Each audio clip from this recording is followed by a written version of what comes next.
Si Katuna na kami guys. Ito na yung second to the last na pupuntahan namin. After nito, uwi muna kami para makapagpahinga. Ang dami na rin naming napuntahan. Ayan. Meron din dito mga souvenir. Ayan.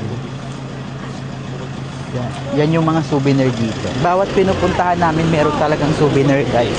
Ito yung way papuntang si Katuna. Ayan guys, pansin nyo na naman yung boses ko. Medyo pagod na naman. Ganito ako pag once na may mga pinupuntahan na mabilis ako mapagod. Mauuna kami ulit guys, 3. Kasusunod na lang sila. Wala pa rin sila eh. Ito yung entrance. Bali, magbabayad muna kami dito. I-check muna namin kung magkano yung babayaran. 170. Magbabayad muna kami. Ito yung rate nila guys pag entrance. Ayan. 170 yung regular. Thank you. Ma'am, thank you po. Thank you po. Ayan guys, ito yung nasa loob. Ayan, madami dito guys, so madaming pagpipicturan. Maganda siya kasi pag andito ka, parang yung maka-capture mo, parang ano, Instagrammable. Ayan, kung anong gusto mong destination, mamili ka lang dyan. Andito yan lahat guys, kung ano yung nakasulat dyan. Ayan guys, bali mag-iikot na ako para masulit ko to. Maipakita ko rin sa inyo kung ano yung nasa loob dito.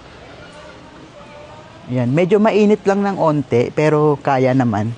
Ayan, meron sila ditong bilihan ng mga drinks, tsaka ng ice cream.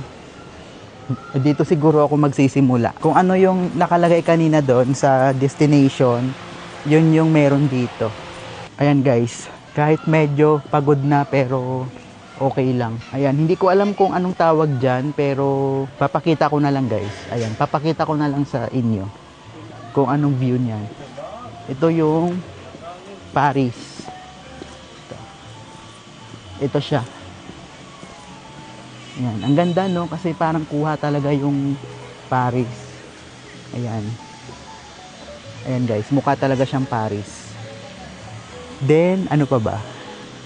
Sa taas, yan ata yung London. Aakatin natin maya-maya yan. Dito muna tayo sa part na to. Ito, hindi ko rin alam kung anong tawag to.